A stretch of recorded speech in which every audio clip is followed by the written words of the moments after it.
Yeah, well, good afternoon, ladies and gentlemen. I'm Bruce McDonald, and this is the Talamanca Review. It's 2:20 p.m. on Monday, the 31st of March, and I took yesterday off. The podcasts have been very intense lately, and I just needed to take a day off, so that's what I did. Now, today I have a lot of information to get out, and also I think that the time has come to start to talk about bringing more people over here. Okay, now I've been really hesitant to do this. I've been over here on the mountain about 8 years and in Costa Rica about 10 years. I do not have my residency yet. I went 6 years without leaving the country. I was here illegally, but it's not a big deal when you're married.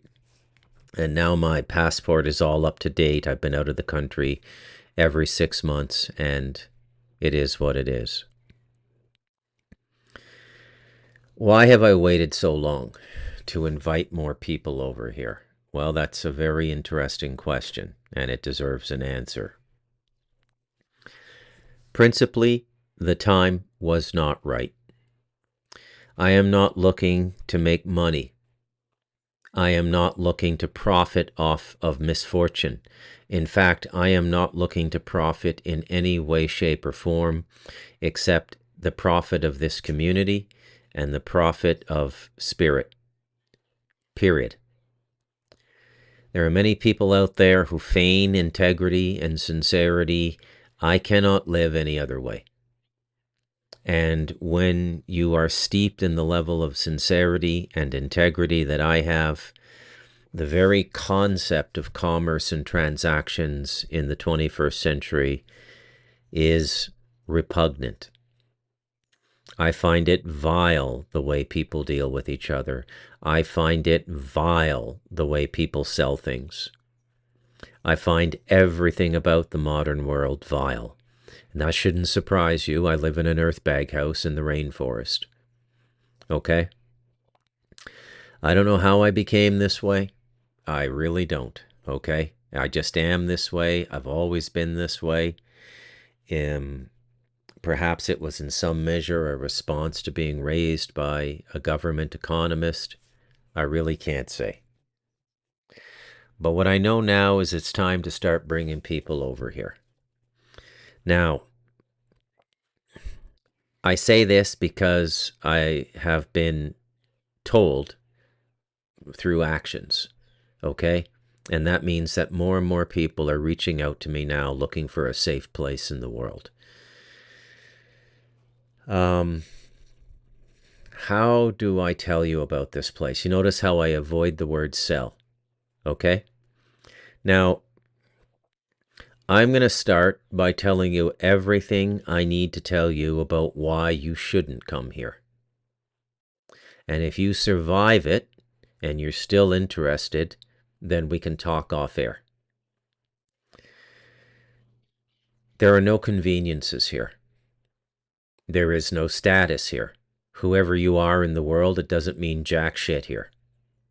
All that matters over here is how you treat people, what you have in your heart, and whatever you bring to the community. The community is a mix of Costa Ricans, Nicaraguans, and then settled more further into the mountain and in many ways secluded unto themselves are the Quebecar. The Costa Ricans who live on the mountain do not understand how to function in the world off the mountain. They are a society within Costa Rican society. The Nicaraguans are castaways from a very corrupt society under Daniel Ortega, the leader there. They do most of the labor here in Costa Rica, the backbreaking labor, because they don't have any choice and because it's natural to them. They like to work. They like to work the way I like to write, which is also a psychologically and spiritually a backbreaking form of work. I enjoy work because I see it as spiritual. It builds character. It's another form of meditation. And that's why I'm most comfortable when I have work that is rooted in the talent the Creator gave me in this lifetime, which is telling stories. It is inconvenient here because once you're up here, you can't buy anything. There's no darting off to the store to get an orange juice. There's no going to Starbucks to have a social moment with your friends. It's brutal because you don't speak Spanish and you need to learn Spanish to get along with these people. It's brutal because you're living in a wild place and there's a lot of things that are going to terrify you in the beginning. The first time you see a giant spider on your wall, you will shit your pants. The first time you see a snake slithering in your backyard, you will shit your pants. The first time you see some of the people up here walking past your house with their machetes because they're farm workers and they're dirty and they look like prize fighters, they look like animals walking erect, you'll be terrified. Okay? So how do I survive here? Well, I'm extremely adaptable. I was raised on the streets in Canada, so I don't look down on people. And I see a dignity in these people that, quite frankly, I don't see in a lot of North Americans. So that's how I survive here. And I bring my talent and my ability to this community, which is the ability to help people, the ability to have a little bit of work done, and all of these sorts of things. Now, generally speaking, there are two forms of land in Costa Rica. One is called posesario, and the other is called escritura. Escritura means that you have title. It's in the land registry. Posesario means it's yours and nobody will steal it from you. But if you come and go, meaning that if Costa Rica is a place you live 6 months a year, and you come back after 6 months absence, if you have people squatting on your land, it could be a problem.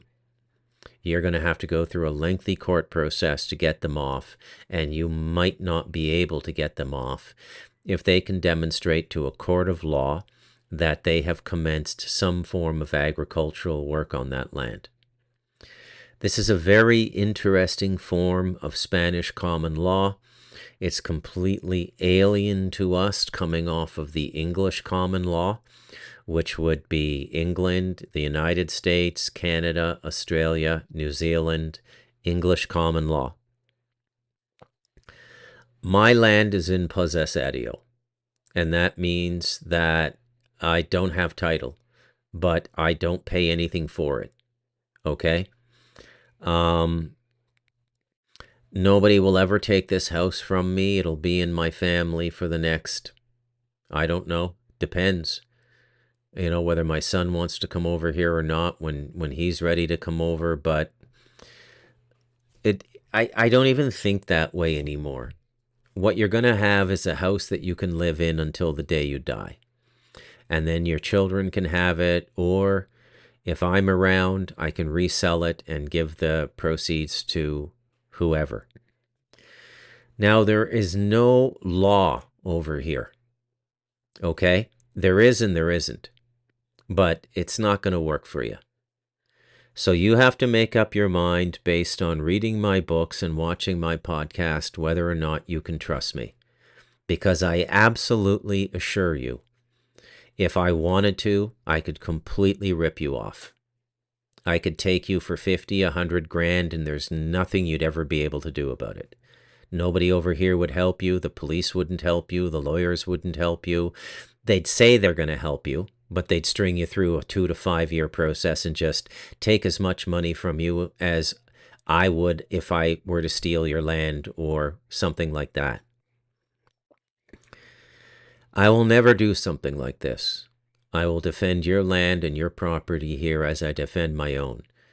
So, now that I've gotten some of the negatives out of the way, now I'm going to tell you some of the positives.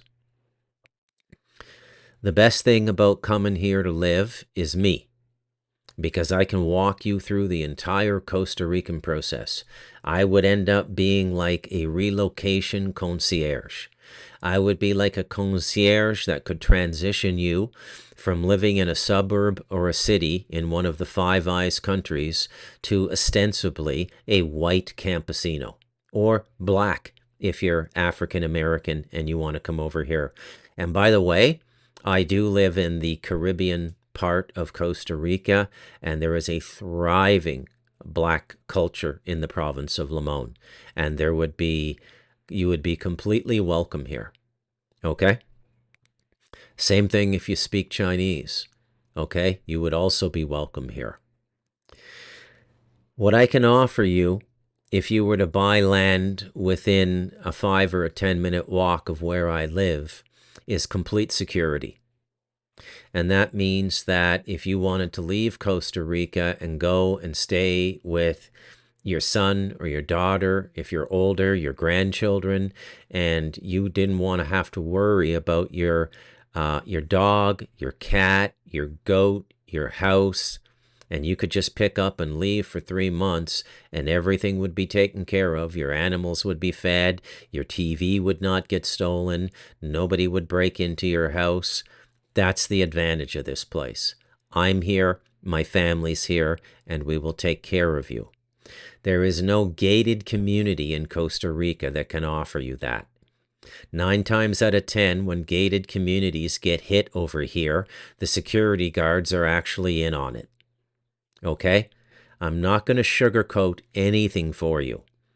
And the reason I have hesitated to offer anything approximating a community for a half dozen people over here in the past is I have not wanted the headaches of dealing with whiny North Americans who come over here.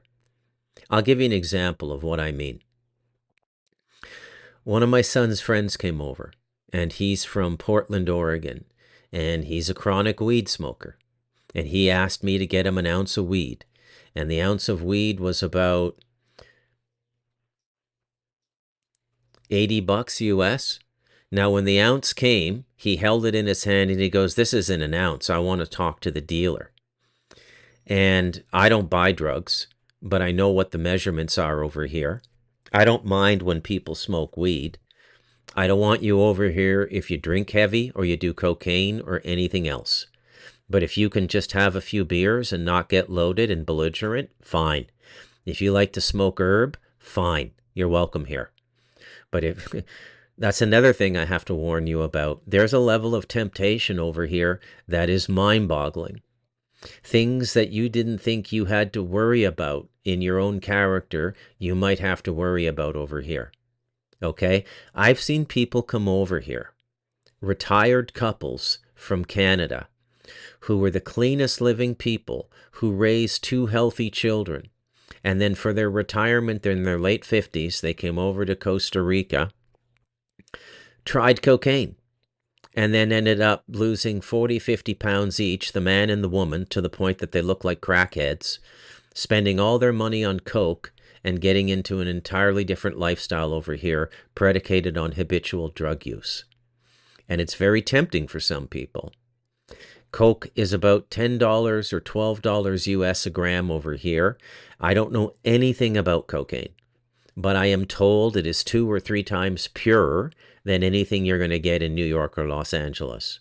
Okay? So some people get really fucked up over here.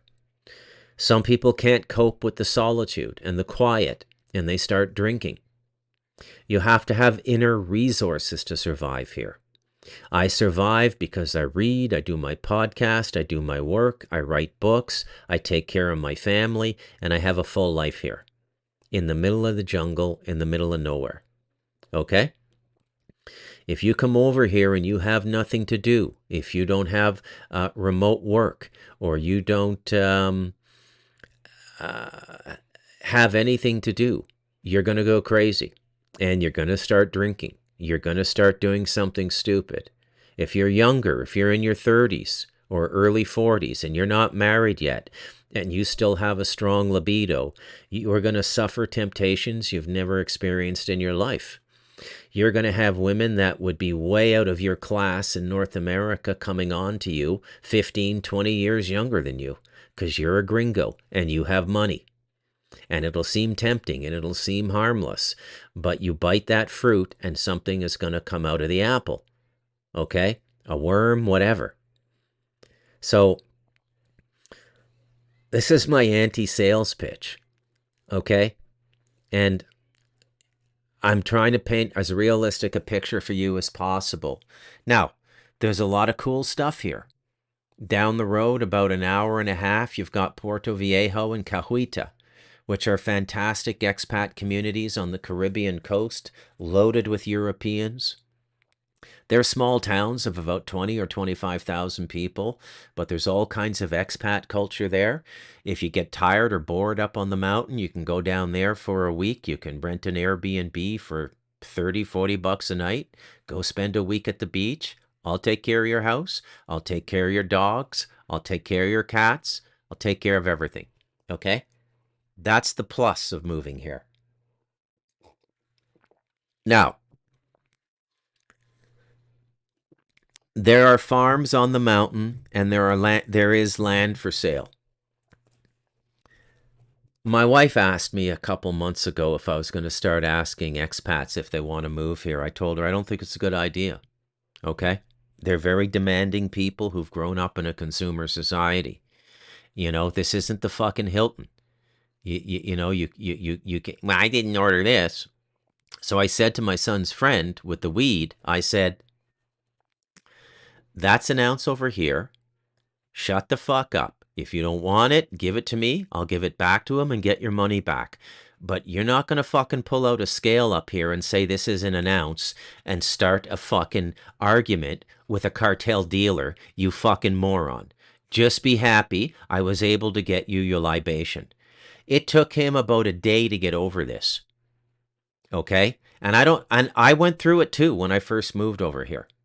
Okay? And then after about a year, you start to get a handle on it. It doesn't happen to me anymore. I don't get gringo priced anymore. I don't get ripped off anymore. But it's because I've paid my dues. You will, unless you do everything through me and my wife. Okay? So, the benefit is, I think we can create a community. Well, I know, but I can only tell you I think because I can't prove that I know it to you. We can create a community here where everybody can live comfortably, eat really, really well, and live very, very well. Okay? There's a couple really nice little farms with houses on them. They're wood houses, but they're nice wood houses. They're not bad. There's one that is about, I think it's 10 hectares, which is about 2.6 hectares. So that's about, that's 20, it's about 26 acres. You could easily have 10 cows on there. You could have 9 females in a bull. You could do sheep. You could do goats. It's got a beautiful tilapia pond on it. It's got lemon trees, fully in bloom, fully functioning lemon trees. It's got a huge pig pen, and that the pig pen was just built 4 years ago, so you could start a pig business, a pork business. It's got 3 or 4 pens, and each pen could hold about 10 pigs, so you could do 40 pigs. A piglet costs about 80 bucks. And then when the pig is 100 kilograms in 6 months, you can sell them for about $600. Okay? And it costs about $150 to raise them because you got to buy feed. Okay? There's one idea there. The house has, I think, 2 bedrooms. This is my old brother-in-law's house, and he sold it to a guy who is himself trying to sell it. And I think the asking price is 55 million colones, which is 110,000. So you're getting the house for almost free, and you're paying 5 million colones per hectare, and it's titled. Okay? It's titled, which is a big, big thing. It is titled, okay? Now, untitled land is about 2.5 million colones per hectare, which is about 5,000 US dollars. You would have no problem buying untitled up here, and it would be protected and it would be taken care of, and nobody would take advantage of you. Okay? And that's because you're coming in under my shadow, and I've paid my dues here and I live here. I could build you a home for a very nice home, and it would be a steel framed cob home. So the frame would be 4x4 steel posts. The walls would be about 22 inches thick. You would put the 4x4 into concrete in the ground, and then do a top rail around the top. And then you circle the 4x4s, which are spread about 10 inches apart in the center, plus the 2 4 inches is 18 inches. I've explained this on my podcast before. And then I put plastic mesh around it that they use for concrete reinforcement over here. It's a very thick, hard plastic. It comes in rolls. And I would put cob in there and tamp it down. And then when it's done, you plaster it with 70% lime, 30% concrete. That house will last 500 years. This is the way the natives in Southwest America used to build their adobe, okay? But even stronger. Ceramic floors, wraparound balcony, bathroom, hot water, kitchen, everything, probably 35, 40,000 US based on present prices. Okay, based on present prices. So that's just if you come up here and you buy a hectare of land and you want to build a house, okay? There's another farm for sale that's 33 hectares, and it's got a really nice home on it, 2 stories. The house might need to be painted, but it's absolutely livable, has a wonderful veranda, and I think it has 3 or 4 bedrooms upstairs. And you'd have to see it. I can take some pictures if anybody's interested. And it's 33 hectares, so you're getting the land again for about 5 million per hectare, okay? Or 10,000 US per hectare. So they're looking for about no, you're getting it for less than 10,000 per hectare. Last I heard, they're looking for about 260,000 US. And it's titled, which means you hold it like an asset, okay? Now, if you wanted to, you could do about 1 cow per hectare, and it's got running water on it.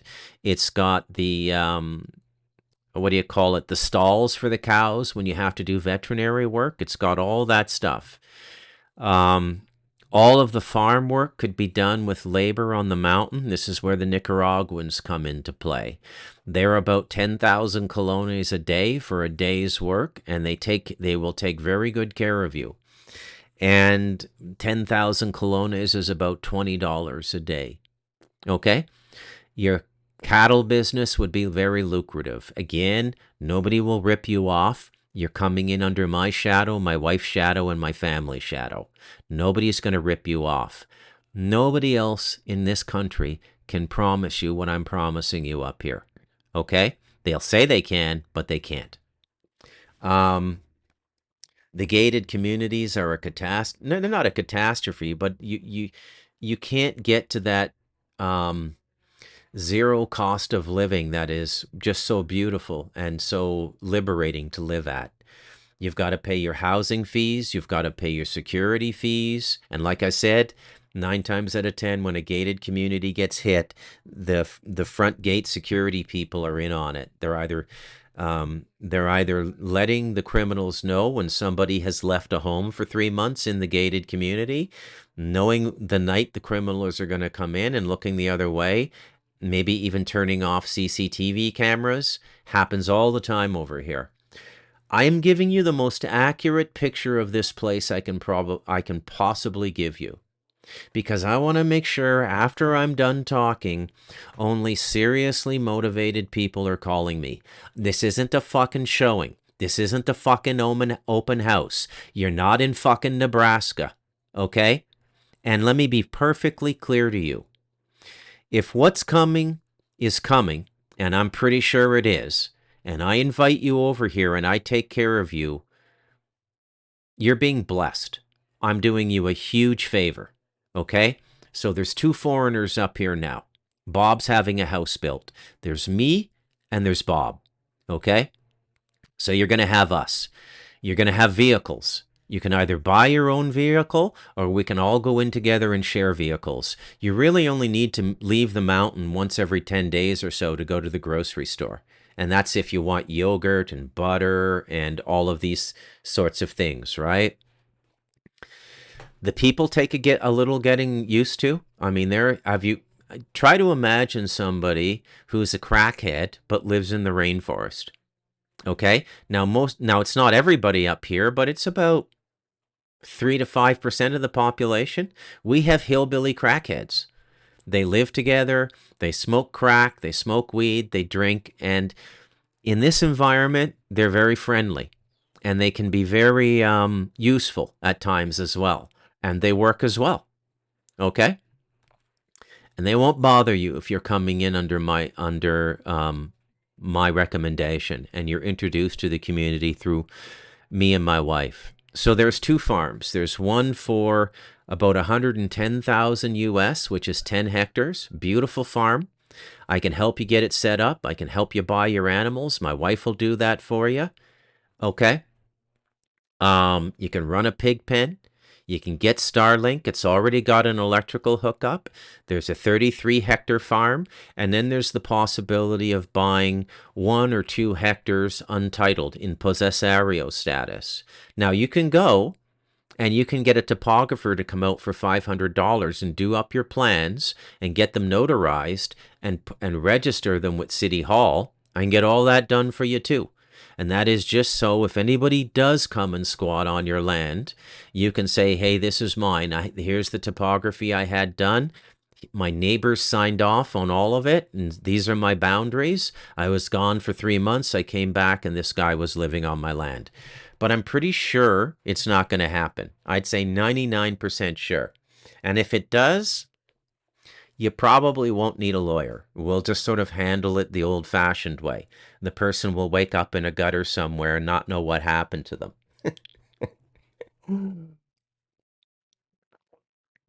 So I thought I'd open today's podcast with that. What is waking me up is what's going on now, okay?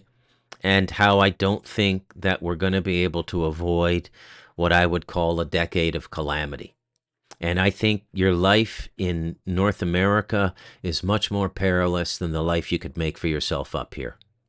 If you're spiritual, you want to learn to meditate, you can come to my house once or twice a day in the morning or in the evening and meditate for an hour with me. You can come over and eat dinner. You can come over and watch movies. I can help you get your Starlink satellite set up, everything that you're going to need up here, okay? And it's a good life if you're ready for it. If you're not, you're still not going to lose anything, because if what I think is coming, you're not going to have a huge problem reselling it, okay? So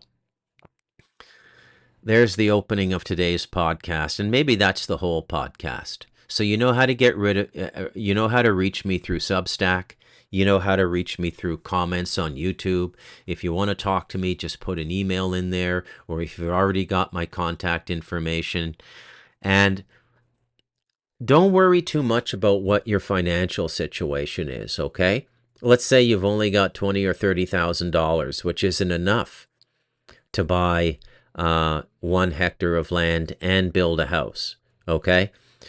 You never know how this is going to work out. There may be 2 or 3 people who are in the same situation, and you can all pitch in $15,000 for $60,000, buy a hectare of land, and then I can build a house big enough for all 3 of you to live in with 3 bedrooms, okay?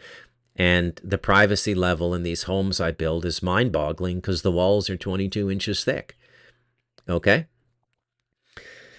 Now, to be honest with you, I didn't want to do this.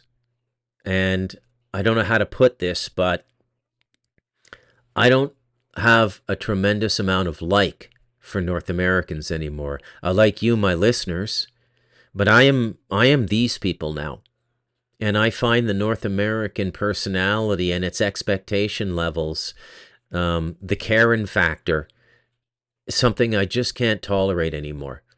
This doesn't mean that you can't come to me with legitimate concerns. Hey, Bruce, my house is flooding. Oh, fuck, we'll get that fixed for you.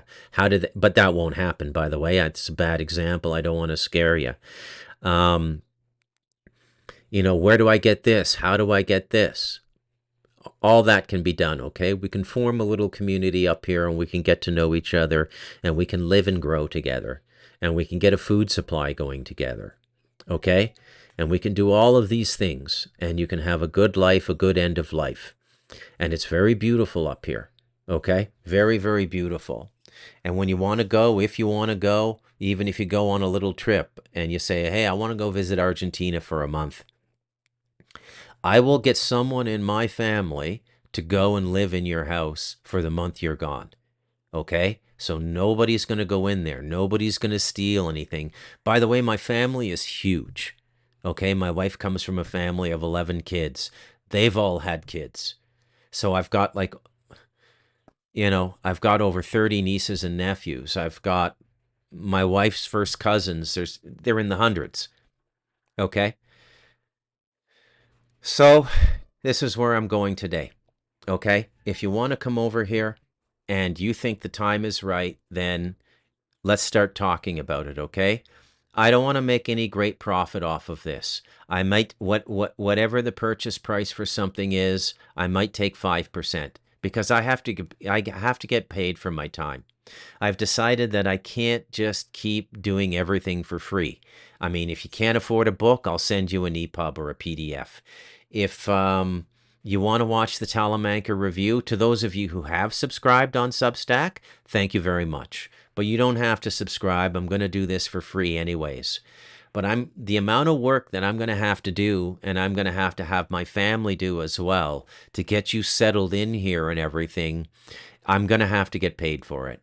So if you buy a hectare of land for $2,500,000, which is $5,000, you can expect to pay me $500, okay? And then, but that'll be it. After that, you're on your own. If you want to resell, I'll help you resell, okay? But I think it's time for a little community to get formed up here. Pool our money together, buy some cattle. I'm a vegetarian, but I like milk, I like cheese, and there's all kinds of people to do the milking and make the cheese up here and make the butter and do all of that stuff, okay? What I want to do ideally is I want to mix capital and know-how. So I have all the generational peasant farmers here, but they don't have the money. I want to bring the Westerners in and make it so everybody benefits. Any animal you raise up here that you want to harvest, we'll harvest it for you. My family does all that. Hey, I want my goat harvested and butchered for my freezer. No problem. We'll do that tomorrow. Hey, Bruce, I need a pig butchered. No problem. We'll do that tomorrow. And all you do, if you got a 100-kilogram pig, one of my brothers-in-law or one of my nephews will butcher it for you. You give them 3 or 4 or 5 kilograms of meat. You keep 95. Okay? It takes about 4 or 5 hours to butcher an animal that size. Okay? These people are masters at taking care of animals, okay? Masters at it. If anybody wants to buy the big farm of 33 hectares and start a cattle operation, I'll get you some what are called peons over here. Peons. That, by the way, that's where the word peon comes from. And they'll live on your farm and they'll take care of your cattle for you and repair your house and paint your house and do everything. And you get a whole family to live with you and you end up paying them about, generally over here, it's like $100 or $150 a week. And they do all the work and you just sit back and but it sounds exploitative, but it isn't. You end up bonding with the people you work with over here. Like my best friends, they don't come up anymore, but my best friends were the Nicaraguan brothers who cut my abaca. And my wife hated it that I got along with them so well and I wanted them to stay here and live with me. because Costa Ricans look down on Nicaraguans a little bit. Everybody's got somebody below them in this world hierarchy, folks. Okay? Don't think it's the wicked white man who's racist. Everywhere you go, people are the same. In India, it's the untouchables. Nobody wants to live with the untouchables, okay?